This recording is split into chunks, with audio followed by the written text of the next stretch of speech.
if you don't mind, your father. He passed now. Stress killed my dad. Heart attack? Heart attack. Smoker? Never smoked. Ate healthy. Never drank. No way. It was stress that killed my father. I was in Toronto just visiting family about 3 weeks before. I saw my dad and he grabbed me. I was like, what the fuck? Like, why is my dad being so nice to me? He's been such a fucking prick to me ever since I moved to Vancouver, all this stuff. Cracks open a beer, hands it to me. He goes, son, go sit on the deck. Go sit on the back deck. He was just like, how are you? How's everything? Tell me about what you're doing out there. That was it. Do you think you knew? I don't know.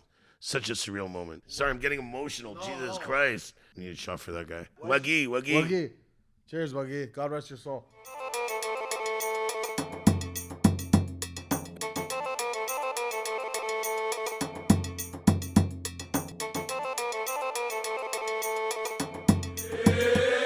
Welcome to another episode of Zbodcast. We are back home. We're back in Toronto. We've been on the road a little bit. Peter Girges in Arabic, Girges if you want to be whitewashed, which we don't like. Welcome to Zbodcast, Peter. Thank you for having me. It's about time. No one knows what the fuck we're gonna say. What are we here for? I don't know, man. What happened? I put the key in for what happened last night. Right away, we got last night. Anything? I saw you and producer Terry. Terry and I were out. He's got to work the next day. You should be having him out the night before. It's bad. It's a bad luck. But what happened? Anything? You know what? The first couple of weeks of January, the city's on life support. Yeah, it's tough. You know, it was really dead out. And I don't know. We made the best of it. We were at my places. We were at Marble, the Mademoiselle. Legendary. We're going to talk about them. Then back to Marble. Then we went back to Mademoiselle. They went to Ruby Soho. They were kind of busy. They had a bit of a vibe. And then we ended up at Mr. Wolf. It's not a bad Wednesday. Not a bad Wednesday at all. Okay. The city's tough after Christmas, after your holidays. How was your holidays? How was your Christmas? Christmas was great. On Christmas Eve, I celebrated with my mom and my sister. Shout out, Mom. Shout out, sis. Love you, Mom. Love you, sis. Yeah. The next day, I had some family earlier in the morning, but then later on in the day, I hosted at my house all my managers and staff that work for me that don't have family. That's here. So we did a little twist. We didn't do turkey dinner and traditional stuff. I made my homemade chili cheese dogs. You cook? Oh, yeah. I'm a great cook. Peter Joyce is a cook. Fun fact. Get all the shit out now. So I made him my homemade chili dogs. I had a nice little spread, some pizzas, and I have two TVs. So one TV, we had all the basketball games all day. Crushed the 5-game parlay on. We're gonna talk about some sports. Crushed the 5-game parlay on that. Yeah. Did good on football. Yeah. We watched it until late, so we all had a great time there. Wait, you have two TVs? Yeah. I got one in my living room and then one kind of like on the other side. So you got multitask. Yeah. Multitask. I like. I set it up during COVID. We'll talk about COVID after, but that was a fucking mess. What a disaster. What a disaster. What a joke. Not shout out Trudeau. We don't like you. Leave. Yeah. Pierre for PM. Pierre for PM. Take me back. I like to start at the beginning. Okay. Take me back. You're Egyptian. I'm Lebanese. We got a little connection there. Yeah. $1 Million Monday. We were talking in Arabic. No one knew what the fuck we were doing. Take me back though. You're born and raised in Toronto. Born and raised in Toronto. Born and raised in Toronto. People don't know that. People think Vancouver. Dufferin and Lawrence. Okay. Then kind of grew up in Etobicoke. Family moved us out to Mississauga for the better life. Shout out Mississauga. Went to Xavier for a few years. St. Francis Xavier? Yeah. Holy, Bristol and... Bristol and Ontario, yeah. I went there for a couple of years. Didn't make it past grade 11 and a half. What? Yeah. Don't just slip it in there. I was an honor roll student my first year. I was playing sports. I was doing everything. And then I started smoking weed and meeting girls. In grade 11? Grade 10, grade 11. Yeah. So you didn't graduate? No, I didn't get past grade 11, yeah. I want to ask what your father thought of that, but I was a disgrace to the family, especially a Middle Eastern family. Yes. I was a disgrace. I was supposed to follow in the footsteps of everyone else. Doctor, engineer, lawyer, pharmacist, doctor, fucking pharmacist. Every pharmacist in the fucking country in the city is Egyptian. True. It's crazy. Very true. So I was supposed to follow in those footsteps. I was a black sheep in the whole family. You're the oldest in the family in terms of. So me and my sister, but my cousins. On my dad's side, there's 20 of us. You know what I mean? And I was in Canada, all in Canada, and I'm the third oldest in that chain of cousins. And I was a black sheep, and the aunts and uncles looked down on us, and they kind of went against my parents, and it was a big thing. How could your son not finish school? But I think I knew always I had this burning desire of being in business because I'll tell you this: when I was 13 years old, my dad owned a cafe in the West End, a little cafe and a banquet hall. The cafe was called Grandma's Banquet or Grandma's Cafe, and then there was a banquet hall in the back, and we did catering. So, at the age of 13, my dad was dragging me to work. After school, I'd have to hop on the subway, get to the restaurant, help him with the closing duties of the cafe. It closed around 7, 8 p.m. every day. I'd peel potatoes, throw out the garbage, wash all the dishes, do the prep. And as a 13-year-old, you look at 13-year-olds today. They're just having fun on fucking Instagram And I was and taking shit. the subway to school and to, in elementary school and middle school, not in elementary school, middle school and high school. Today, to this day, parents still drive their kids to university. It's kind of fucked up. It's so crazy. Yeah. And we were taking the subway. I know. So I'd have to rush down there and I'd work and my dad would throw me $20. Your dad came from Egypt? My dad immigrated with my mother from Egypt, yeah, Right. in 1972. And just hustled. Yeah. And, my dad started off as a janitor. I feel like all our dads did. Yeah, my dad started off as a janitor in a church. Oh. So the church that he was a janitor at became part of our family. We were part of that community. Yeah, like you're So Coptic, yeah, right? Coptic, but it was an English-speaking church, so my parents kind of like converted to that.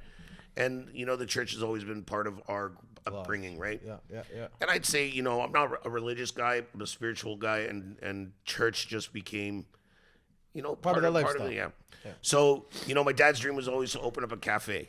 Went to the bank back then, said I needed a loan. I think they lent him $200,000 to build this restaurant. He built this cafe from scratch. He had it for 25 years. Wow.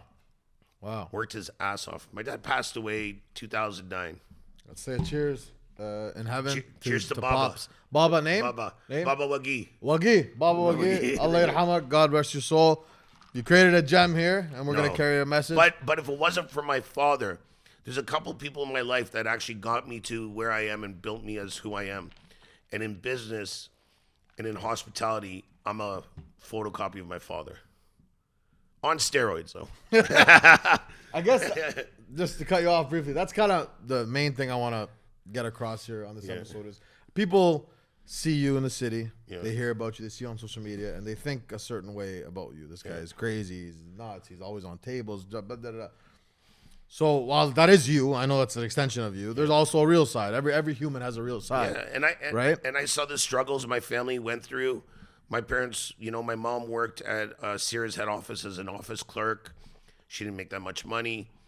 My father struggled to give us the best life that I think that they could have given us. And I think they did an amazing job with what they gave us. And when you look back as you get older, you see the struggles that they went through. You realize it as you get older, what those struggles were when you went through them, right? Because I went through some struggles too, and as being a businessman. And it's funny because, I'm flying now 2-3 times a month. I'm flying somewhere. Rockstar lifestyle. No, I'm at the airport and I drive past the apartment building I grew up on in Etobicoke off the 427 every single time. And I look at it and it humbles me to fuck. It's a 2-bedroom apartment with 1 bathroom. That's where you guys That's where we grew up. Me, my sister, my mother, my father, and my grandma or grandpa. You know what I mean? So the 3 of us were in a room together. My grandma, my grandpa, my mom, or my sister. 1 bathroom. And I always used to ask myself, when we used to go to church on Sunday mornings, why the fuck, it's my mom's only 1 day off. Why the fuck is she up at 6 a.m. getting ready? And it hit me a few years back. It's like my mom in her 30s. My mom's stunning. She's a beautiful woman. I have a story about your mom. I'll tell it after. But it hit me. It's like she would wake up at 6 a.m. to get ready because she needed dibs on that bathroom to look beautiful. That's insane. There was 1 bathroom. Right. I was always the last to go in. You're naturally beautiful. What's my mom's story? This is way before I met you. And way before, I didn't even know she was your mom. I put 2 and 2 together after. Bobby's Hideaway in Streetsville. Oh, the breakfast place. The breakfast place. Mother's Day. I'm with my grandmother. My grandmother loves that place. Goes there religiously.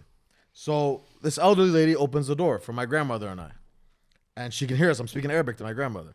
And she stops me. She says, "Tikalam Arabi?" I said, tante, This is your mother. Yeah, you call her an aunt. Yeah. Tante is That's aunt. tante, it's an aunt, because this being nice. She said, "Who is this?" I said, "It's my grandmother." She asked me in Arabic. She said, "That's very nice of you to take care of your grandmother like that." She said, "I don't see my son much." Oh. I said, "But I wasn't in town. I wasn't exactly. Yeah, I think it's when you were in Vancouver. Vancouver. This is like 4 or 5 years ago, 6 years ago, whatever. Yeah. So then when I saw you post her, I'm like, I know this woman, but where do I know her? And then I had to put two and two together.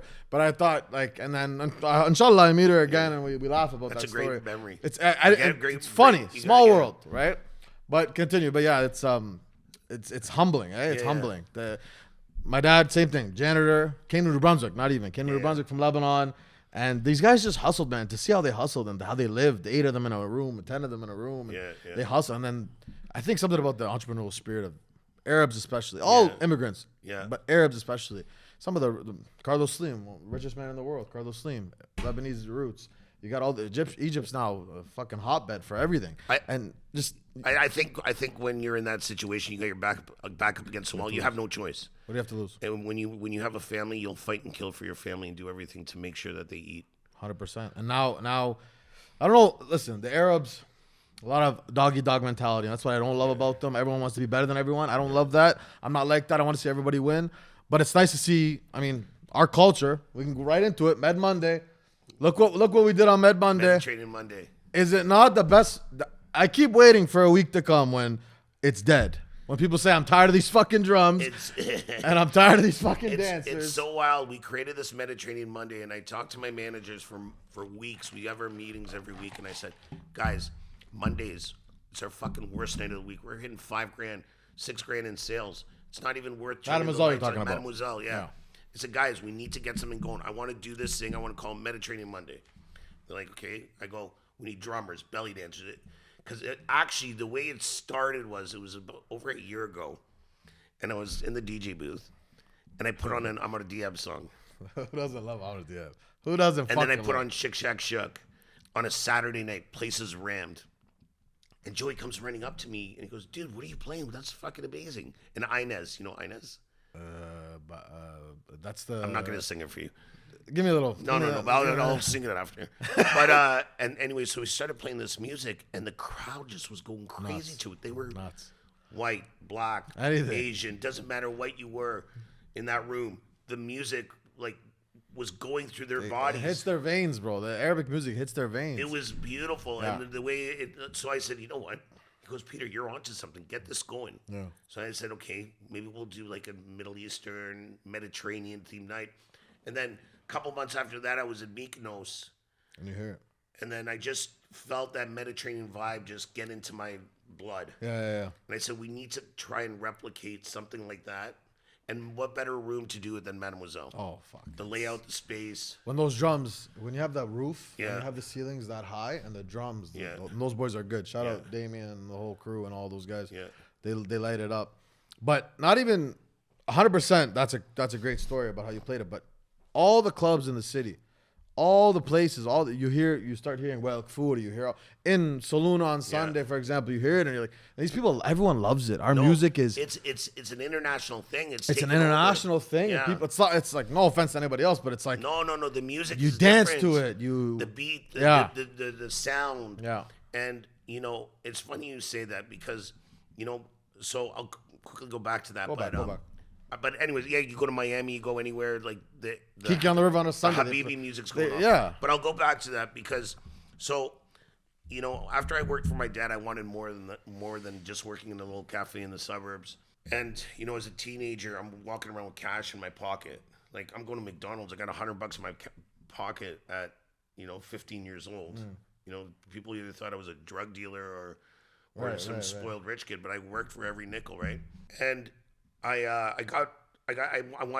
it was getting too much for me. I wanted more. And I was always a city guy. I always loved the city of Toronto. I used to travel downtown and just walk around and look at the buildings and all and be part of the hustle and bustle. So finally, my uncle, who's my mom's baby brother. Okay. Him and I are closer in age than him and my mom. My mom's the eldest. He's the youngest. Wow. Okay. His name is Imad. Yakub. He owns Global Group in Vancouver. Okay. He just opened up Black and Blue here in Toronto. Amazing, great restaurant. Amazing Shout out Black and Blue. Yeah. Great That's my uncle. Shout out Imad, Uncle Imad. Uncle Amo. It's so funny. We love you.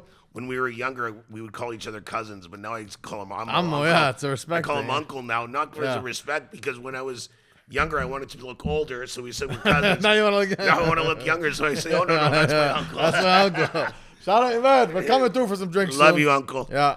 Okay, so he's in Vancouver. So he's in Vancouver, and I said, hey, listen, let's open up a restaurant together in Toronto. We got this location. We found it. So you just walk into hospitality? Is that what you did? So I was 2 weeks before my 19th birthday. He was 29 years old, so we're 10 years apart. And we found this location. We opened up this restaurant with my other uncle and my mom's and their cousin's husband.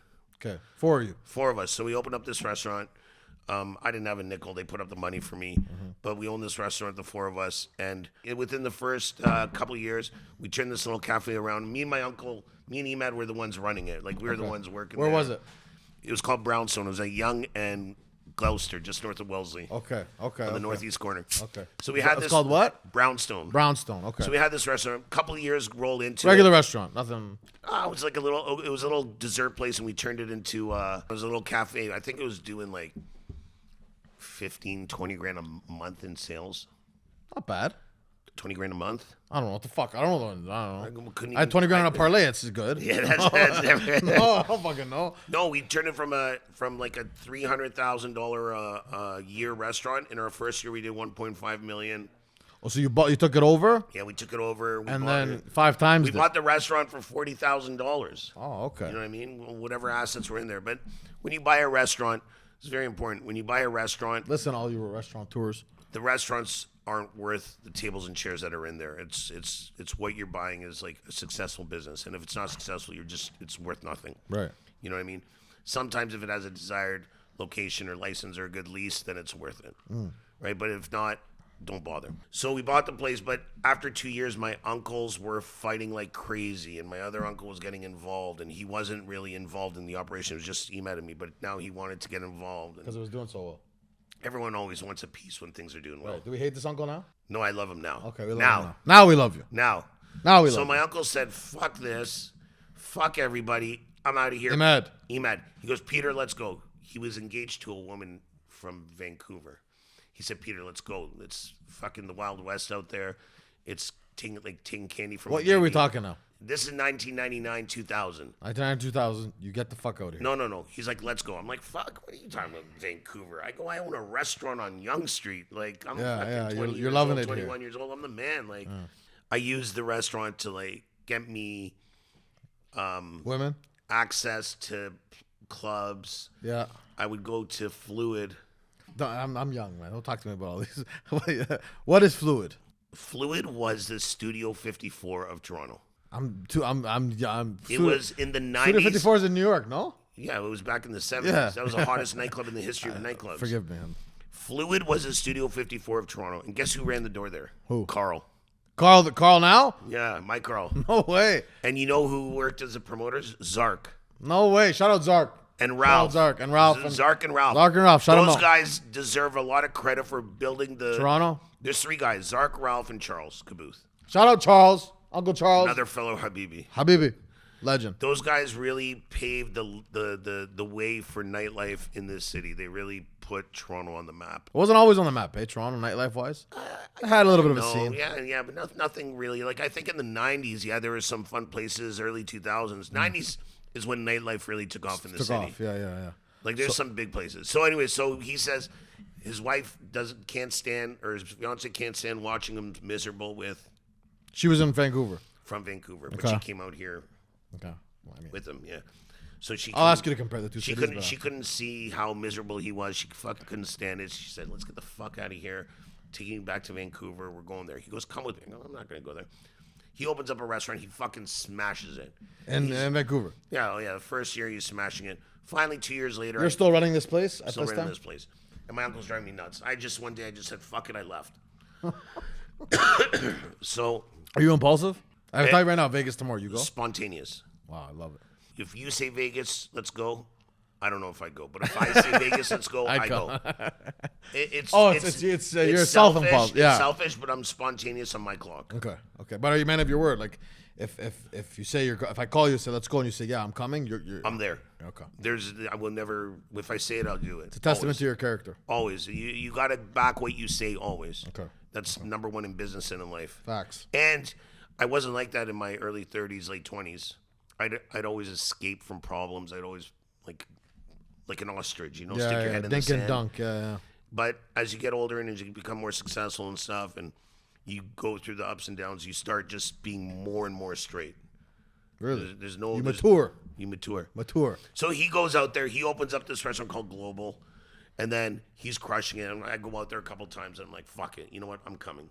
I'm fed up with Toronto. I'm fed up with my family. I go out there. 2002, 2003. I move out there. I start running his restaurants. I'm his managing partner. In 2009, I kind of left him. And then in 2010, I started my own company Okay. In Vancouver. in Vancouver. So you're working I'm in living Vancouver in now. Vancouver. Been there for 8 years. I opened up my new place, and fuck did I struggle at the beginning. It's tough, eh? Oh my god, it's so funny. 2010 Vancouver. Right after the Olympics, and right after the Stanley Cup run, that was a great time. But The Canucks. it's so funny because when I was running my uncle's restaurants, I was a man. Yeah. It's like, you want a fucking table here? Here's my business card. You talk to me. I was entertaining the celebs, like A-listers. I'm talking. I made some great relationships, knew everybody, athletes, whatever it was. And when I left him, it's funny, everyone said, they were in my ear, Peter, you fucking left him? Open up your own place, you're gonna fucking kill it. He's gonna go to business. No one's gonna go there now. But you didn't leave him like. No, we kind of like had a little bit of a falling out. That's another conversation. But it's not a bad conversation. It's just I had to grow. Okay. And as we were opening up more restaurants, he's like, hey, listen, you got to invest another 150 grand in this or 200 grand. I go, I just put 200 grand in this. I just took out a loan for that. I go, why am I putting in the same money as investors? And that's kind And of running like the place, right? And running the place. They should be investing in us. I'm going to go fucking do this on my own. After I did that, everyone's like, oh, he's going to go to business. He's going to fuck up. Just talk about your uncle. Yeah. You know what he did after I left him? Became one of the biggest restaurant groups in the country. Really? He opened up 8 more restaurants and became 10 times more successful. And then so I went to go start my own restaurant, the first one, and I finally got it off the ground. The construction was 7 months. It ended up taking 17 months. I was getting dicked around by my contractors, all this shit. Before that, I know you worked on it, but have you ever built from the ground up a restaurant? I thought I knew it all. You thought you could do it all, yeah? I'm 27, 28 years old. I was 28, 29. And I finally get it open. And it's 3 doors down from one of his restaurants. His flagship is his number one. And I said, okay, you know what I'm going to do? I traveled the world. I went to like Philippe Chow and Mr. Chow's and P.F. Chang's. Inspiration, yeah. And I said, you know what Vancouver needs? Vancouver needs a Chinese restaurant in a hip, cool environment. So I opened up Chinois. Like a Nobu style. Exactly, yeah. Nobu, all those places. What's the other one? There was another one that really inspired me too, which is great. But anyways, Tao. So I said, we're coming, Tao, Las Vegas on Super Bowl. We're coming, by the baby. way. We're coming. So all these places around the world, and Vancouver with a huge Chinese market, big Chinese following for the cuisine and for the culture. I was like, you know what? That's what's going to happen. So I opened up Chinois, and attached to it was this cool little champagne bar called Pierre's. Okay. So Pierre was this nickname given to me by a couple of my friends. It's my French champagne savoring name when I savor a bottle of champagne. Pierre. So we call it Pierre's. We open up Chinois, thinking it's going to fucking kill it. A lot of Chinese in Vancouver. You know what you do. I fall on my fucking face. Like how bad? Like how bad are we talking? Like there was days where we would do minus $40 in sales, and that's because it's like the manager had a meal and promoted it. Really? Oh yeah, I was so down in the fucking dumps that I would have to eat fucking cheeseburgers at McDonald's because I couldn't eat any more fucking fried rice. But thank God though, the bar in the back, Pierre's, was carrying the weight of the whole. So business. You weren't like totally kaput. So my one of my best friends, and your Uncle Theodore's down laughing at you. Yeah. Oh, everyone's laughing. Everyone wanted to see me fail, but I had a guy who invested a couple $100,000 in the place at the time. One of my best friends and an old friend of mine, and basically like a mentor to me, who got me on he gave me that push. And he was in the bar business forever, but he was a little retired and he didn't really want to get involved. But I turned to him and I just said, hey man, I'm fucking up here. I need your help. And I think that was the hardest thing. It was 6 months in, and I looked at him. I go, I got a plan. I go, let's shut down Chinois and build a new restaurant. And we ended Same place. I go, the Chinese food is not working. We need approachable. We need every day. You need to come in, have a fucking steak, have a bowl of pasta, have some fresh fish, appetizers, drinks, casual environment. And he basically, said, you come up with that. He goes, I'll take care of the back end. I'll put you in a position to succeed. I'll make sure, because I was trying to do everything. He's a finance guy or a restaurateur? He's a businessman. He was like in the bar business. He's a little older than me. Fucking stud. You know who he is? He's Dalton from Roadhouse. You don't even understand that reference. How fucking old are you? Does anyone know who fucking Dalton is from Roadhouse? They're remaking the movie for you fucking millennials to fucking see it. How the fuck? If you don't know who Dalton is, fucking figure it out, people. Go watch Roadhouse before the new remake comes out. Patrick Swayze. I know who that is. He played like this doorman manager who cleaned up bars, and he came and cleaned up this bar. This guy that came in is Patrick Swayze. Is Dalton from Roadhouse? Yeah, basically. Okay. So he came and helped me out, put me in a position to succeed. We shut down the restaurant, and that was a hard thing because that's like it's pride and ego. And I think if you have to realize, especially in business, if something's not working, fucking shut it down and go back to the drawing board. Don't keep on throwing bad money after bad money. Good money at bad money. Yeah. And thank God Pierre's was open. So Pierre's was doing so well that he was able to get the place out of debt, save some money to pay for the renovations, and we turned it to West Oak. West Oak. And that was the restaurant. West Oak and Marble are very similar. Okay. So West Oak came about, and after that, there was no turning back. West Oak from day one was a hit. Boom. People were coming in. They loved the food. They loved the atmosphere. Where are we talking? Vancouver downtown? Where are we talking? Yaletown, right? That's like the core. It's like a King Street meets Yorkville kind of neighborhood. Okay. In Vancouver. And we crushed it, and we were doing so well. And then the club in the back, or the lounge in the back, was doing. So you kept Pierre's as is? Pierre's is open till this day. Wow. Pierre's is if you're in Vancouver and you don't go to Pierre's, you haven't been to Vancouver. So every celebrity, every athlete, every. Give me a Toronto comparison to Pierre's. Nothing. It's just like a secluded bar. Like, what are we talking here? Like, it reminds me of like S Bar back in LA back in the day, or a cool. It's just a champagne bar. It's 7 tables. It's tiny. So it's like intimate. Fits 100 people, and that place cranks out more sales than any fucking. Like a Lost and Found vibe. Shout out Mickey. Lost and Found vibe, baby. Yeah. Shout out Mickey. But more house music and more. Okay. Yeah. But it's a really good place. So Pierre's is still going. You open West Oak is still there. West Oak. So then a couple years later, the club's doing so well. We're like, we need to expand. We ended up opening up 12 West, which was our nightclub. Killed it. Was that like the first nightclub though? Are you talking like nightclub? For me, yeah. But it was a nightclub. But we did things different in Vancouver. We kind of like evolved bottle service and the service side of it. We had amazing staff, great music, good decor, but it was service, and it was like, we're gonna take your money, but you're gonna enjoy. You're not gonna feel ripped off. Yeah. So he crushed that, and then I said to him, listen, it's time to go back to Toronto. Let's do this. To your uncle? No. To Mike, my partner, to Patrick Swayze. Yeah, Patrick Swayze. Yeah. Shout out Patrick Swayze. Shout out. Mikey's gonna love that. But every time I call him Patrick Swayze, we're gonna throw up his real picture and Patrick Swayze. We're gonna do a comparison. Yes, we'll get the two. Yeah. Who's hotter? Mike's hotter. Mike's a stud. Mike's a stud. He's. Have I met Mike? Maybe drunk, passing. No, he comes to Toronto once in a while. We go to Vancouver here and there. Yeah, when we on go our way to Vancouver, Vegas, I'll take you. You'll have to go. So we ended up doing Toronto. I ended up looking around, and I ended up finding. Well, what was it about Vancouver? Like you did everything. It's too small. It's such a small city. You did everything you had to do there. Yeah, and I was a big fish in a small pond. It made me who I was, and I learned a lot. And in that time, I think it was in my your 30s. In your 30s, you need to become who you're going to become for the rest of your life. But the problem is you fucking wink. You wink, and you're done. You're 40. Yeah. My 30s was a blur, but I established everything I needed to do to get into my 40s, and now 40s, it's like almost a cruise control. Yeah, you're coasting. Right? Yeah.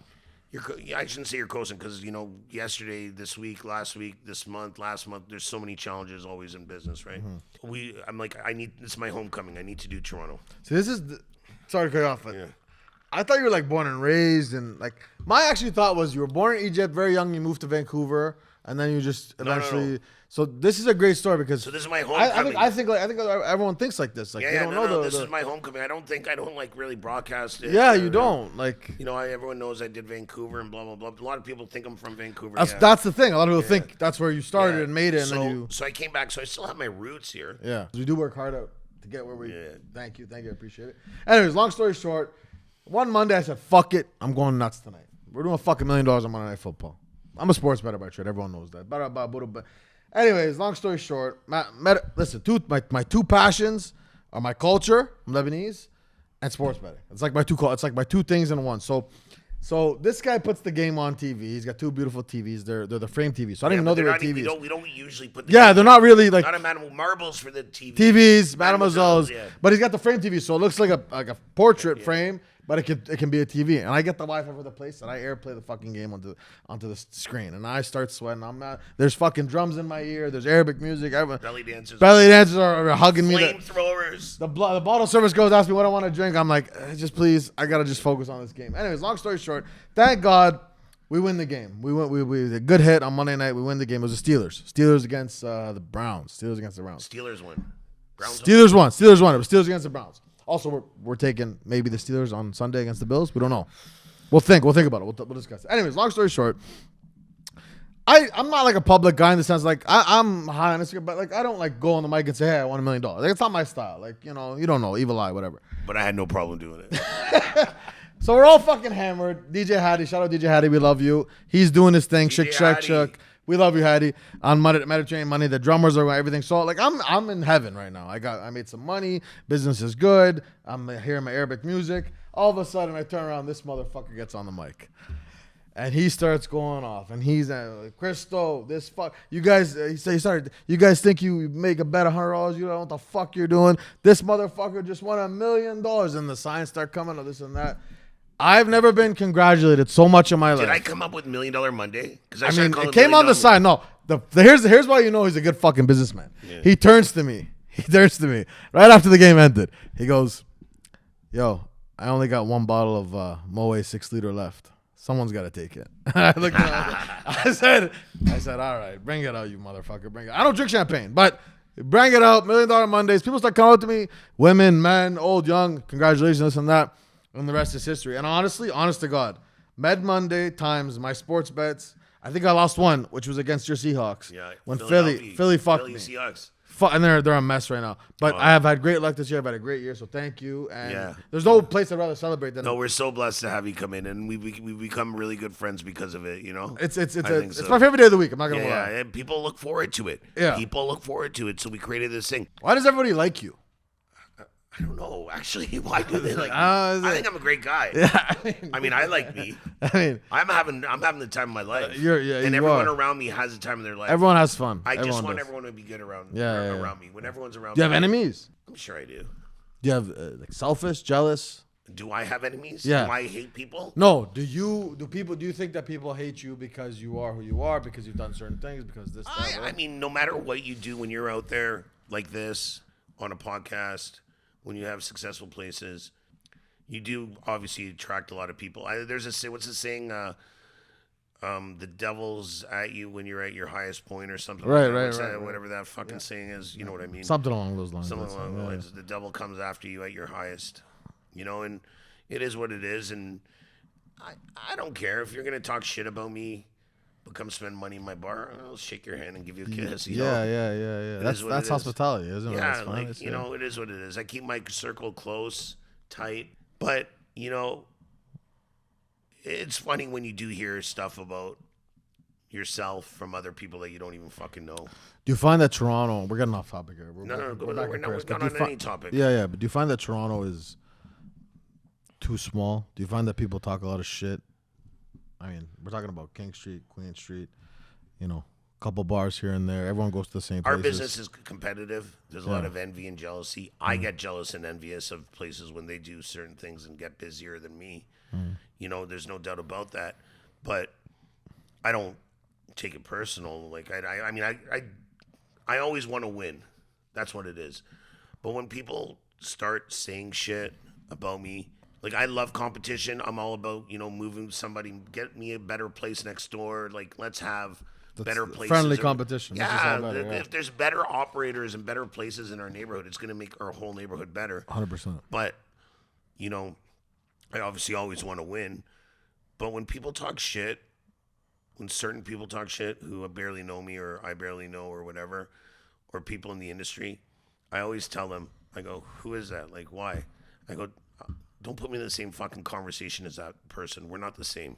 Don't come to my house and tell me how to fuck my wife. Don't come to my house and tell me how to fuck my wife. I think that's the appropriate. But I always say that, though. Yeah. I literally always say that. Don't put me in the same conversation as that person when they try and compare me. Yeah. I'm not like that person. I don't do what they do. Yeah, no. Unfortunately, you have to fucking line sometimes. I think we got to put it on a shirt and start selling it. Don't put me in the same conversation as you. Love it. Right? Back to Paris. Back. So I take my mom to Paris and tuck her into bed, and then we had this one night, this party. I got a couple good stories about this one guy, but this night, Pierre. No, about this one guy, Leonardo DiCaprio. And we're at this party, and he's Shout out Leo, first of all. actually my business partner is next door neighbors him in LA. When you come to TIFF, when is TIFF? February? September? When is it? September. Second week. When you come to Leo, come. We'll talk. Let's go. Shout out Leo. The best. Unbelievable. Best Leo movie? Departed, Catch Me If You Can, Catch Me If You Can, that was a good one. Basketball Diaries, I tell you, when he was the Wolf, I really enjoyed him. The Wolf of Wall Street. Oh, Wolf of Wall Street, yeah. I really enjoyed him as the Wolf. yeah, Shout out Jordan. Might be on the pod soon. Shout out Mikey Booch. Jordan Bedford. Shout out Jordan. I love them as the Wolf. Wolf of Wall Street is a great movie. The one with the slavery one, he was good too. Oh, Not Django. condoning slavery, but the Quentin Tarantino one, he's a legend. Shout out. You wanna say those stories on Zbod? About Oh, Leo? so I have this one night, and I run into, I got this table, and then all of a sudden her name is Valerie Arnault, the daughter of Bernard Arnault, Richard Spann. LVMH. Yeah. She runs her Send me some merch, Bernard. She runs her beverage program. She sits. She beside me. runs the whole like LVMH, which their portfolio is Moet, Hennessy, Dom Perignon. Yeah, they got everything. Yeah, Ace of Spades. they're starting hotels too Belvedere. now. Yeah, Of course, they're building the Louis Vuitton. yes, hotel. in Paris. Yes. So she literally. So sits his beside daughter me. runs. So she's a little older. She sits down beside me. Hot. I mean, she's worth like Hot. $1 trillion. She's worth $1 trillion. She's hot. She's hot. No, she was so sweet. Anyways, it was one of the most flattering experiences or things that happened to me. I was sitting beside her, and I said, "Hey, how are you?" We just started talking randomly because we're literally. You're in like some nightclub in Paris. Yeah, and she's got Secret Service people around her and all that stuff. And I go, Peter Girges, and I just kind of said, yeah, I own a couple restaurants in Canada and bars. And she goes, what's the name? And she goes, oh my God, we talk about your place all the time. in No, Canada. she didn't say that. Your key account, your Peter Girges. Sorry. Can you look into that camera, please? You Peter Girges. Oh, oui. And then she That was is the best French accent I've And she ever was heard in so my sweet. life. We got a great picture together, her and I. I'll show you. Bernard married Salma Hayek, no? Did he? Did he? That's his Is new that right? That's a great. Oh, yeah. I mean, she's nice. We love you. What's her name? Tiffany? Valerie. That's Bernard's daughter? Yeah. So you're with Valerie. You're having the time of your life. And then, Talk about and then Leo rolls in with a couple of his buddies. How does Leo look? Disheveled? Leo looks He's disheveled? just got the hat on. He's got the stirrups. He doesn't like to and be stuff. seen in public, eh? But he's always in public. I know, I he don't is. like to be seen in public, but I'm always out. Yeah, You know everyone what I knows mean? who we are. Yeah. And, Leo's that guy. He's yeah, that guy, yeah. so he Was just- he with this girl? What's her name? No, Isabella? he had a lineup of 40 girls behind him, and I saw my. So, oh my God, I was with feel Leo at F1. I Leo's feel a like legend. Eric. I feel like Dave Chappelle. It is, you know that one where he did. So the first time I met OJ. So the first time I met Leonardo. So you met him multiple DiCaprio. times, Leo. So the first time I met Leonardo DiCaprio. Yeah. Me and my buddy were in Vegas. We were 24 years old. It's our first time. My buddy Owen Lewis, love you. We were just in Bahamas together. Shout out Owen Lewis. We go to this place called 40 Deuce. We're sitting at this table. Owen brings down 10 grand to spend in Vegas. We think we're gonna ball out for the whole weekend. You're in Vegas now. We're done. We're done with Paris. Oh yeah, we're back in Vegas. The first time I met Leonardo DiCaprio. So we In Vegas is the first time. So we run through the 10 grand by Ones? 11:30. In ones? By 11:30. In ones or in real money? No, in real money. We thought we came. We're 23, 24 years old. We went down to Vegas with 10 grand, thinking we were gonna kill it for the weekend. Started ordering 10 grand champagne. doesn't fucking walk you in We the have door, 20 baby. girls around us. All of a sudden, the VIP host comes over, and we were at this place called 40 Deuce. It was like this I burlesque remember bar this. Yeah. in MGM. And the host comes, Mr. Girges, Mr. Lewis, we're so sorry. I know you guys are having a great time, but 2 of our very important VIP guests always sit at this table. Do you think they can come join you? And I'm like, yeah, 2 guys. We need fucking guys. Bring some guys. We got booze. We got everything. So they didn't even kick you out. They said no. They do you mind if they join you? Carson Daly and Leonardo DiCaprio. No way. So they come sit at our table. This is in 2004, right? Carson Daly still had his TV show. Yeah, Carson Daly's a bit washed now, but he was good back then. He's just slowed down. Yeah. And, Leo's a legend. Leo's there. He has half a sip of a vodka soda, cranberry. That's it. With the hat on, and they just takes 4 girls and leaves. fucking But, Leo. but Carson Daly, it's true. Eh? Carson Daly was there, and they were with another guy named Daniel Kellison, who to this day is one of my closest friends. Daniel Kellison. Shout out to you. Shout out Daniel. One of the owners of Jack Hole Entertainment. He owns it with Jimmy Kimmel, Jeff Ross, Adam Carolla, and then he introduced me to Jimmy Kimmel, and Jimmy and I we became good friends through that whole circle there, and then Adam Carolla and all that. Jeff Ross, love you. I can't wait to see you next. Come down, Jeff. Come down to Toronto. I actually took him to Drake's house once. No way. After You know what kind of party you went to, Jeffy? After the Dave Chappelle show, that was the day Drake and Kanye squashed their beef. Yeah. It's a funny night. Shout out to Anastasia. Anastasia, I don't know who you are, but you made a mark on this guy. Yeah. So shout out to you. Can we do that in February? Brazil, Dubai, something? We'll figure it out. 100%. Done. When I say we're doing it, I'm booking it now. Done. And you gave me your word, eh? You don't break your word. Wallahi. Wallahi. Okay. We're back. Bring us back to Toronto. So we finally got back. For your eyes only. Bring us back to For Your Eyes Only. So we opened up Marble. Marble's a Okay, fucking bring us back hit. to Marble. Yeah. We crush it. Marble was used to be Sur Lee. Sur Lee and Drake used to own the restaurant. Okay, what happened there? I bought it from them. But they sucked? No, they just wanted out. Like Susur's a talented fucking guy. Oh. He had Lee's. I think Kai and Levi were running it, and Drake was part of it. Shout out Kai, Levi, all those guys. Yeah, I love those guys. Good guys. Levi, I think, just had a birthday. Happy birthday, Levi. And I just bought it from them. And is it calculated though, Peter? Is it calculated when you look at what now is Marble? What was it called? It was called Franks. Is it calculated? I know King Street is King Street, but you pay for your real estate. I just wanted a good location with a good lease.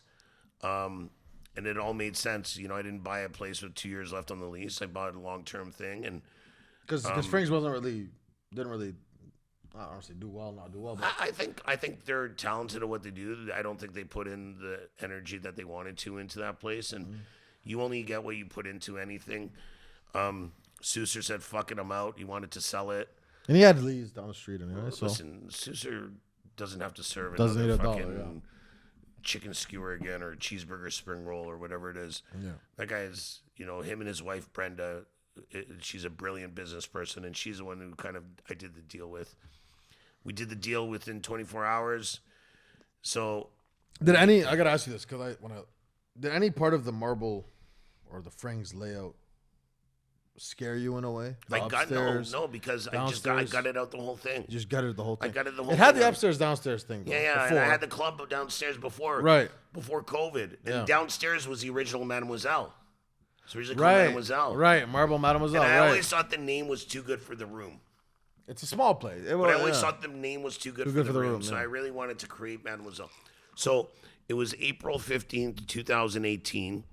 And I'm back in Toronto. And I call my mom. I said, "Mom, let's go for dinner." My sister. Marble's open. Everything you're. No. I don't. I just did the deal. You just did the lease. Okay. So I take her to Frings, and I go, "Mom, what do you think of this restaurant?" And she goes, "It's not bad. I like it. It's nice." I go, "You like it?" I'm like, she's like, "Yeah." I go, "I just bought it." And her face dropped. And she goes, "What do you mean you just bought it?" I go, "Guess what? I'll be in Toronto now." She started crying. So, shut up, producer. In her head, you're still in Vancouver. Yeah, You're here visiting. I still got my place in Vancouver. I'm coming to Toronto every so often. So originally it was supposed to be West Oak.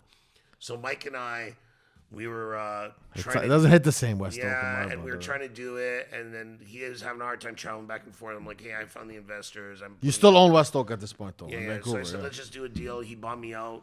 The best partner split ever.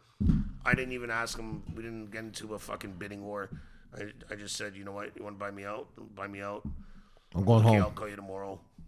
Come, gives me a check. Done. Gone. I couldn't have asked for more. I'm going home. Daddy's coming home. Daddy's coming home. So you came, how long between when you coming home and you bought Marble? How long was that process? You landed Toronto. It was about a year. I was back and forth. So you Maybe calculated. year and a half. You thought over it. So I did the deal April 15th, took over July 1st, opened November 28th. Okay, 2018. So renovated it over a couple months, and then 4 November months renovation. November done. 18 Yeah. opened. November 20. No, end of November. November 30th. November 30th. 28th. So you had about what, a year and a half? I've got it keys July 1st, so July, August, September, October, November. You had about a year and a half, and then that stupid fucking virus hit, give or take. Let's talk about that for 5 minutes. Hospitality industry killed it. COVID killed the hospital. We all know that. We were closed 455 days, the longest shutdown of hospitality on the planet. We were helpless. It really, really proved to me that, you know, you can't control your destiny in certain situations if the government really, you know, puts their finger on you. And it's, Yeah. I mean, I was heartbroken. You know, the days. Because Marble was, sorry to cut you off, but Marble was trending upwards. Frank sucked.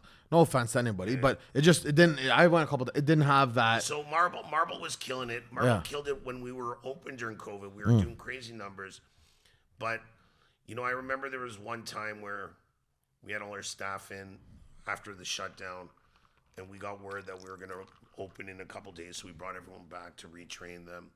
Started ordering the food. You smell the food cooking in the kitchen. Start getting the vibe again. Yeah. Place is buzzing. Staff, they're lit up. And I remember it was a Thursday, and Thursday 5 o'clock. I think it was during the second shutdown, and they said we were going to open on Monday apparently, and they announced on the Thursday night that we're not opening. I remember walking back in the room and telling everybody, you know, kind of giving everyone the news and seeing their faces, and I had to step out because I was like, I had to go in the corner somewhere. I locked myself in the office, and I was just bawling my eyes out. It was so hard to see at the time, like, our lives just being ripped apart from us for something so stupid. And, you know, your life, and it made me stronger in terms of my thought process and speaking out about what's right for us, what's right for me. You know, and seeing that ripped away, your right to make a livelihood. I don't think it was right. I think the Liberals really fucked up and dealt with it in a really shitty way. You know, you look at Vancouver during the pandemic. What's the difference between Toronto and Vancouver? Vancouver never shut down. Vancouver is the first place to open up. And the whole time that we were closed, they closed once indoors, and they closed it for 8 weeks indoors and still had patios open. And these fucking cocksuckers here fucking tell us we can open up our patios in January. We had on record the coldest January when it was minus 30 degrees, minus 32. I remember myself, and I don't need to do it, but I did it because I'm part of everyone. And I literally remember I was like kind of drilling in the metal The poles for the tents. Yeah. To build the plastic wind blockers. And I remember I was just like stuck. My fingers stuck to the metal, and it was so fucking cold. And we're scrambling to get it going. And then after 3 weeks, the city came and said, you have to have one side open. So go fuck yourselves. I shut it down. And I think it was really important because it brought me and the core managers together. I told all the managers, I go, if you guys want to go collect your $2,000 a month, go for it. But if you're getting paid 80, 90, 70, whatever your yearly salary is, I go, I'm going to pay you $1,000 a week. Just come into work Monday to Friday, 11 to 5. We'll be together. We'll plan. We'll get everything ready to go. So when we're ready to open, it's got to end at some point, yeah. And give everybody some routine. Yeah, yeah. You know, we really didn't do takeout. It wasn't worth it. We didn't really, you know, we just prepared. So we finally opened, and then it's October 2020. And I actually had a deal on a space in the financial district, and it fell through because I was supposed to sign the deal March 14th, the day the world fell apart, 2020. And I said, I'm not going to go into the financial district. It's actually where the black and blue space is now. So shout out, Black and Blue. Shout out, you man. And I pulled off of it, but October. No one can blame you for that. Yeah, Because no one so knows. I said I'm not going to go to. I don't want to touch the financial district until we know what the fuck's going on. And finally, For Your Eyes Only came up, and I had first dibs on it. I couldn't say no. I wanted to. It was time to expand. So October 2020, I buy the place. This is for everyone that doesn't know. This is For Your Eyes Only, is where Mademoiselle now is. For Your Eyes Only was a gentleman's club, strip club, and It was around for 30 years. it was around for 30 years. Oftentimes, you walk past it on King Street, you don't think twice about it. You're going from bar to bar, or club to club. And you don't really it didn't really have the best kind of out. Yeah. Didn't really have the best signs, and not many Anyway, people. well, it was what it was. It was what it was. And a lot of the girls after that point. Shout out I all the knew, I girls. knew a lot of the girls that come to Mademoiselle, beautiful, amazing girls that used to work there, would come up to me and go, "You motherfucker, you put us out of work." We'll give you other jobs. We'll give you other things to do. Don't worry about it. But this space, talk about this space, Mademoiselle. So wait. So I get the space, and I'm building. But this but place. before that, October, I'm building the place. go back to a little bit before that, because no one would look at that place. If you're a man, you went to 4 years only at least once before, and looking at and see what Mademoiselle is today, which is a gorgeous supper club. Well, okay, so I'll tell you. So COVID, I bought the place. And COVID, during COVID. Well, no, I thought we were out of it. We're in October. You're supposed to be done. The plane's off the tarmac. Right? Yeah. And we start construction, and then they fucking pull that shit again and do a second shutdown. And then it was an 8-month renovation that ended up taking 18 months. And it was so funny hearing everyone at the time. Is he fucking stupid? I would joke with people. I go, I'm either the stupidest or the smartest person in Vancouver or Toronto. yeah. And be like, he'll never fill it up. It's too big. He's going to open during COVID. And you know what? The timing couldn't have been better. We opened up in March 2022. Yeah. Right. Things were starting to get back. I said, I'm not opening up this fucking restaurant until every measure is dropped. Okay, wait. I remember opening night. I was in the pink room. Yeah. Okay, I remember that was friends and family night. What was that? When was that? That was March 5th, 2022. Okay, so right, and everyone was done with COVID at that point. Everyone was done. That was it. Everyone was done with it. So, and it was really nice because it brought everyone. It was the first big thing Yeah, that yeah. happened in this city. It was the first thing, and I just wanted you to walk into the place and feel like you escaped to A different world. South France. Yeah. You go outside and you're going to touch the Mediterranean Sea. You know what Yeah, I mean? yeah. I think it really does give you that vibe, right? It does. Would you say 100%. so? 100%. That chandeliers you got in there, the trees, I love it for a different. I love it because I'm going in there on a Monday. I feel like I'm back in Beirut. Like I tell everyone that comes, that's coming to town or whatever, and I'm not tooting his horn, but I mean I love my culture more. When I go there on a Monday, on a Mediterranean Monday, forget sports betting and forget betting on games and whatever. When you are there on a Monday and you see your culture, my culture, our culture on full display, and you see these, no offense, white people and Chinese people and black people. Shout out Baka's there every fucking Monday. Shout out everybody. Love you, Baka. You're on the pod soon. But you see them looking at these drummers, looking at these dancers, looking at this music. In awe. Not like anger or like, what the fuck is going on here? But like, wow. Like, these guys. Listen, I even had my family from Egypt come in. And they're blown away because I'm like, you have to come. They don't do this, bro. I'm telling you, Peter. They don't. I had friends from Dubai come in and they were blown away. They don't do this back home. I'm telling you. I tell people like, this is like we're back. I'm back in my village. It's so funny because they talk about it and they actually shy away from it. I think like our culture. They do everything to not be part of our culture back home. But I never shied away from my culture. I am honored to see my culture on full display on a Monday in what I consider one of the greatest cities in the world, in Toronto. 100%. And when I hear those guys hit those drums every half an hour, 45 minutes. And I see the people. I just look at people's faces, and it's like, wow. It's like what we transcended. An Egyptian guy, a Lebanese guy. I don't even take any credit, but I go because I enjoy myself. No, and everyone that comes there, and we're starting.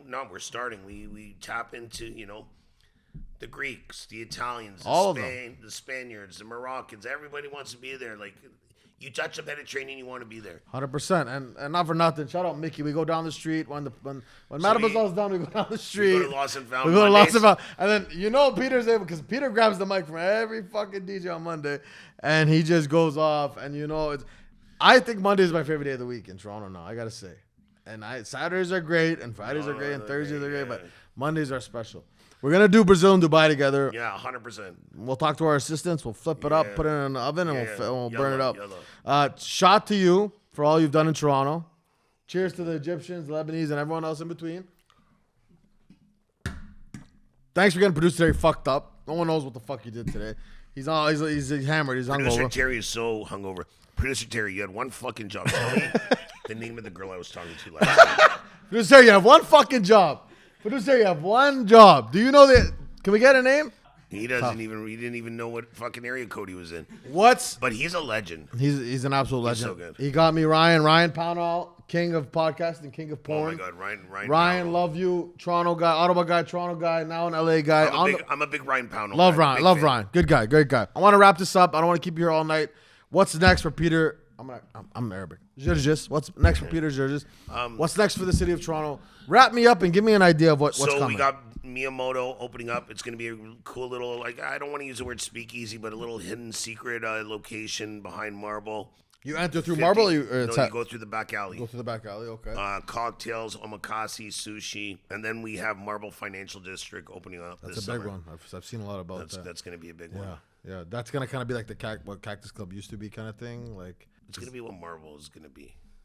Don't fucking put me in the same conversation. No, but like all the fucking suits used to. You don't put me in that same conversation. I want to know what the vibe is. Can I go there? Can I hit on some fucking some Wall Street day traders that are hot? You can do whatever you want. You can come in. You can. What building are we talking? What building are It's we the in? New Bay Adelaide Center on Temperance Street. It runs from Temperance to Richmond. So those two projects are coming. Do you have any visions for a second Mademoiselle, third Mademoiselle? Yeah. You want to tell us? Marble, Mademoiselle, Miyamoto, Miami coming soon. Miami, all those Miami. So we need a trip to Miami then. We need I'm there all the time. Uncle Chris is here. Call me. I'm ready. Yalla, let's go. Zbodcast live from Miami. Zbodcast from the beach. With Dave Grutman. Oh, we don't like Grutman. No, I have so much respect. Full for respect that to guy. Grutman. Yeah. I'm with you all night. You're a young, Tonight? handsome Arab single man looking to find love. I'm an old, not Handsome, so handsome old Arab young man trying to find love. Yeah. So we'll do it together. We'll do like a Bachelor Arab episode with roses. It's funny you want to talk about love. The one thing I would love more than anything right now is children. So you're not married. You're single. Had a couple amazing girlfriends. Your mom definitely wants you to get married and have children. Oh, my poor mom. I'm the only one in the whole fucking cousins and family that doesn't have kids. Really? I'm the third oldest. You know what I want to talk about? If you don't mind, your father. He passed now. Yeah. But he obviously put an impact on you. Yeah, and big time. He had that hustle and that drive. And Yeah. So talk to me about him and your relationship with him, and then his passing and how that directed my you. dad and drove was you. really hard on me, especially when I moved to Vancouver or I started Brownstone. He never visited me in Vancouver. He didn't approve of me going down the same path in the restaurant hospitality business as him. He never wanted me to do that. He wanted me to become a doctor. He wanted me to become a lawyer. He never wanted me to be in the restaurant business because he knows what he went through and how hard and the stress killed my dad. Stress, Heart attack? Heart attack. Typical Arab. 63 years old. Smoker? 63 years old. Dad died of a heart attack. Took him in 10 seconds. Never smoked. Ate healthy. Never drank. No way. It was stress that killed my father. But that. Why did he leave Egypt? Do you know? Well, him and my mom wanted to come to Canada. There was him and his brothers all started immigrating, and they all came. So they weren't like a lot of Egyptians are wealthy and have it all set To back be there. honest, as Coptics in the 70s, it wasn't the best place for them to be. Right. And it was hard for them to get through it. But I think now everyone lives together and all that. Everyone's normal, yeah. One big happy family apparently, but. So they came here, and he didn't approve of what I did, and Well, I'll tell you this, because I'm in the same boat as you. Sorry to cut you off, but I didn't finish university because I started a business in university that was making me more money than I ever thought possible, and I just told my dad, I said, Dad, I'm done. I love you. I know you want me to get a degree and be a lawyer, be a doctor, I love you. You were an entrepreneur. My dad came with nothing, started selling vacuums door to door, made millions of dollars. End of story, history. So while I know that I respect that they wanted certain things for us, it's in my DNA. Yeah, I don't want to wake up at 9 and come home at 5. I haven't used an alarm clock in 14 years. 12 years. I'm telling you. Ever since I've been in business on my own, I've never woken up with an alarm clock. I don't need one. because I wake up early always. Yeah. But I don't need to, like, you know. I some people can't do it when everything's on your shoulders. When you wake up, you're on the clock, and when you go to bed, you're off the clock. I love that. Yeah. I wouldn't trade it in for the world. I couldn't imagine, Peter, being an employee. I couldn't imagine listening to someone tell me what to do. Yeah. Or clocking in and clock. I couldn't. So my father really disapproved of everything I was doing, and when I was building my life and my mini empire in Vancouver, you know, my family didn't even approve of it. Like my extended family, they thought I was some kind of fucking waiter in a restaurant, right? Like they thought. Do you feel like everybody wants to see you fail inherently? Not you, I'm saying, just in general. In general, society. Everyone wants to see you fail. People like a sad story better than a good story. You know, when you look at the news, when you look at gossip, when you look at tabloids, they nothing's ever good. Nothing's ever positive. They want the shitty stories. Right. They want to see that person fail. They want to see that person hang themselves. And the demise of people is something that people feed off of. It's so insane. It's so sad. Especially now with social media and keyboard tough guys, and I've been cyberbullied to the point where, you know, I, as a man in his 40s or 30s, my 30s, you know, being cyberbullied is a crazy thing. I couldn't imagine a 10 or 11-year-old girl going through that, or a young man going through that. You know, whatever they go through and being cyberbullied. I think freedom of speech is one thing, but I think there has to be some kind of responsibility on, you know, what you put out there. Sorry, that's off topic. But back to my dad. He never approved of it. And it was funny. My dad died in July 26, 2009. And I was in Toronto just visiting family from Vancouver about 3 weeks before. And I went to the house and I saw my mom and dad. And they were so happy because, you know, my sister's out of the house, I'm out, so now they're ready to start the rest of their lives together. And I saw my dad, and he grabbed me, and I was out the night before, so I was a little tired, and I was like, what the fuck, like, why is my dad being so cool with me? Why is he being so nice to me? He's been such a fucking prick to me ever since I moved to Vancouver, all this stuff. Cracks open a beer, hands it to me, he goes, son, let's go sit on the deck. Go sit on the back deck. And we had this, like, surreal moment 3 weeks before he had a heart attack. And he was just like, how are you? How's everything? Tell me about what you're doing out there. Is everything good in your life? That was it. Do you think he knew? I don't know. But that was it. It was such a surreal moment. I need a shot for that guy. Sorry, I'm getting emotional. Jesus Christ. It's an honor to have you tell stories that few people can hear from you. I feel that way about my grandfather, passed from a heart attack, 86 years old. I still have my father. Edit out the tears. Edit out the tears, Terry. Edit out the tears. What? Waggy. Cheers, Waggy. God rest your soul. I feel the same way about my grandfather, who passed suddenly from a heart attack. Said bye to me at dinner, Friday night, 6 o'clock, 8 o'clock, heart attack, massive, dead. Yeah. Spent probably every other day with him for all my 27 years he was alive. I can only imagine, but it's a testament to lineage, to your father, to your uncle, to your grandfather, to anyone that raised you. Cherish it. Father's Day, Christmas, Easter, whatever you celebrate, Egyptian, Muslim, Lebanese, doesn't matter. Cherish the days on earth. And a lot of people ask me, and Peter, I know you live this way too a little bit. I mean, I have too much fun. My mom, my dad always told me, Christo, slow down. Slow down. Too much drinking. I went to MedCan today. I spent $4,000 on a fucking physical. They told me stop drinking. They literally said stop drinking and stop eating shitty food. And I said, well, like, what do you want me to do? My life is fast. What do you want to do? What the Shalom? What do you want to do? No, but to those guys that left war and left tough times, to your father, to my father, to my grandfather, to our ancestors that left what is a war-torn area of the world and came here and gave up everything. Yeah. Gave up their culture, gave up their good. No matter what you want to say about the Middle East, they have better lives there. They have better lives, man. They in the village, they grow their fucking food. They cut the lamb. They live a more wholesome life than we could ever imagine. But they gave it all up to come here for a better life. For us.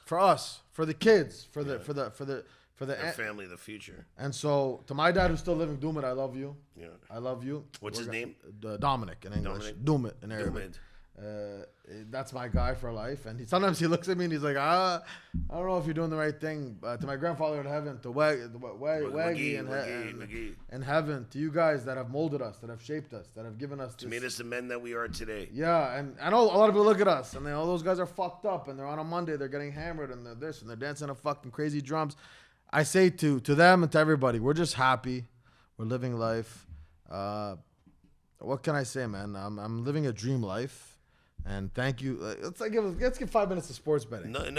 Wait. You know what, though? I always say, fuck, I vicariously live through myself. Yeah. Who else am I going to live to? What do you want to do? What do you want to do? Show a little more. So anyways, wrap up that whole thing. Yeah. So I get on the flight, fly home. I have a beautiful, surreal time with my dad. And I'm on the flight, and the captain, ladies and gentlemen, we have a huge announcement to make. I'm like, what the fuck? Michael Jackson just died. This is... On the flight back to Vancouver. That's what I remember. So you sat with your dad for what you didn't know was the last time. And it was one of the most peaceful times I've had with my father since. He knew. That's what they say. And so you're on the flight home and Michael Jackson dies. Shout out Michael Jackson. Shout out King of Pop. King of Pop, legend. Are we supposed to still say he's a legend? Like, are we R. Kelly, Michael Jackson in the same thing? Like, what the fuck's going on? I don't know. R. Kelly's a crazy one. I don't know. I know, but like, is Michael Jackson okay because his music's better? Did he actually do the thing with the kids? Or? I don't fucking know. I don't know either. I don't know. Shout out Michael. Billie Jean. When I hear Billie Jean, I go nuts. Yeah, just leave him alone. He's dead. Yeah, right? he's dead. Shout out Michael. Shout out Jermaine, who's still alive. Jermaine's still alive. Janet. Shout out Janet. Janet, legend. In 10 years, where is Toronto gonna be? I want to ask a guy who runs the hospitality industry in Toronto. One of. I'll tell you this. In 10 years, where is Toronto going to be? Toronto and Canada have taken 10 steps back with our fucking liberal government. And I'm sorry to get political. And I know there's a lot of liberals out there. I used to be, we in this country, your prime minister, whether he was a liberal or conservative, was the prime minister for the country. It's so sad to see how our country's split left and right. It's become... America too. I mean, everyone's divided. America's left and right. Yeah, we're left and right. We were always kind of like, yeah. And to see our country so divided right now, it hurts. It sucks because it becomes about people's agendas more than what's best for the fucking economy and what's best for the country. And I think common sense needs to be implemented. And I think Pierre Poilievre is going to be the man. Pierre for PM. Pierre for PM. I'm 100% behind him, and get out there and vote, guys. Whatever side you're on, get out there and vote. No. Vote for Pierre. Vote Pierre for because Pierre. I'll tell you what. The conservative government, they're well-rounded and they respect and they are about what this country was built on. The reason our families all moved here. So for the dream, yeah. Canadian dream, the American dream. This country is so out of touch. It's so expensive. It's so out of control. So when you ask me where do I see Canada in Toronto in 10 years, if the people that run our country and our city don't get their shit together, I honestly see this place. Well, why do you think I want to open up in Miami? Why do you think I want to open up in New York? Oh yeah, but I didn't finish. Marble Mademoiselle Miyamoto, New York. You said Miami. You didn't say New York. I didn't finish New York. So Miami, then New York. Oh, yeah. And then if we want to do Dubai, Saudi Arabia is on fire right now. Jeddah. Shout out MBS. Shout out Mohammed bin Salman. Legend. Oh, yeah, legend. Run the fucking country as you see fit. Can you come help us invade our country? Listen, Justin, I love you, but fucking figure it out. You love Justin? Well, I mean, his father was a legend. His father was good, but that's what I mean when those Why did his son turn out like what? I don't know. It is what it is. Let him do what he wants, but get him out of here. Get him. What do you want to do? Justin, get the fuck out. You've been, how long? 10 years, 12 years? Justin, you're done. 8 years, you're done. 9 years. That's enough. You're tired? You're not tired? Go fucking retire. Go live on your millions. Get the fuck out of here. Your wife left you. Like, go do something She's else. hot, too. Hey, she was in my DMs. I'm not going to lie. Listen, Justin, be careful. Oh, my God. Did you see the day they did the divorce? Joey Tomaselli went into the DMs. First of all, shout out Joey T. We wanted to have you with us, Joey, but we wanted a little serious conversation. And we got tears out of this motherfucker. Yeah, oh my God, I'm crying. Isn't that fucking something? Zbodcast. Greed is the cancer of success. It's a bar. Listen, there's always going to be someone that has more than you. Okay? There's always going to be someone that has less than you. Doesn't matter who you are unless you're fucking Elon Musk or you're fucking the poorest of the poorest in fucking Africa. There's always going to be someone that has more than you and someone that has less than you. Why don't you carve out your own niche like I have when I go on a Monday and I do my own thing, and I don't desire to have it publicized or anything, but I go there because I enjoy my culture and I enjoy my sports, and I see this guy and he gives me a Peter bomb, and I see A-Rod and I see Joey, and I enjoy those 3-4 hours like it's like heaven to me. Yeah. And people don't understand, I work all week to get to that point. And once that TV shut off and that score is final and I win or I lose, whatever. Seahawks cost me a couple bucks, it is what it is. Steelers won me a couple bucks, it is what it is. But I'm not greedy. If I win or I lose, that's my enjoyment. That Monday night is my enjoyment. I wake up Tuesday and I thank God I'm healthy and I'm happy. And listen, life is grand, man. Life is grand. Do we not live rockstar lifestyles? Dude, I vicariously live through myself. Is that not beautiful? That's amazing. Wherever we want to go, whenever we want to go, however we want to go, we go. I've been on private jets. My dad came from a village. We have power 1 hour a day. Where I came from on a generator. The city gives us 1 hour a day. If we get oil enough to get 5-6 hours a day, we're lucky. But to see where my father, and I go back every year and I see where my father came from, and to be where I am today, and to wear $20,000 Rolexes, and to spend $5,000 on a bottle, it's a testament to his hard work and his ability to put in me what it takes to be successful from nothing. Because I grew up with everything. I grew up in a $10,000 square foot. My dad came from nothing, made everything, gave it to me. But I still value his ethic, his work. Of course, 100%. Right? And your father, before he passed, gave you everything. And he taught you. And listen, look at you now. And I hope you get married and have kids one day and you give it to them. Actually, when my dad died, he had a $40,000 credit card debt. We paid it off. Don't worry, Pop. We paid it off. Dad, we paid it off. We paid it off. We got you. Guys, it was an emotional, an informative, an unbelievable conversation with my brother Peter. We talked about work, we talked about life, we talked about experiences, we talked about everything. Peter, you're a special human. You came from a tough upbringing. You came from nothing. You built great things in the city. The floor is yours. I want you to end this conversation as you wish. I want to say thank you for being on Zbodcast and telling your story, because a lot of people don't know your story. Yeah. So thank you for telling your story. I'll leave the floor to you. Thank you for having me. It's been an amazing journey, but this journey doesn't happen without the people around me. The ones that help me run this company, the Mike Morissettes. Talk to your partners, the Mike Morissettes that have gotten me to this point. My investors, I love you. You guys are all amazing. Patrick Swayze. You're a legend. Watch Patrick Swayze in... what's the movie called? Do you remember? Durango? Do you remember what the movie? Do you guys listen to me? Roadhouse. Producer Terry, cut that in. Roadhouse. Watch Roadhouse. And just, nothing comes easy. You guys see where we are right now. It doesn't happen overnight. We've had our struggles. We struggle. You have your ups and downs, and you just gotta put your head down, keep your eye on the prize, and just keep on fucking grinding. Because if you want to hit it big overnight, you never will. It doesn't work like that for anyone. So keep it going. Cheers to life. Cheers to where we are now. Love you. Will you be back on the pod eventually one day? If you invite me, I don't know. I was just this might edit out. Open door concept. Finally here. Anthony, where the fuck? We waited a fucking hour and a half for Anthony. What you want to do? What you want to do, Lomo? What you want to do? Lomo. Mo's flying in Monday. See you Monday. Love you, Peter. Love you. Cheers. Love you. Cheers. Thanks for having me, guys.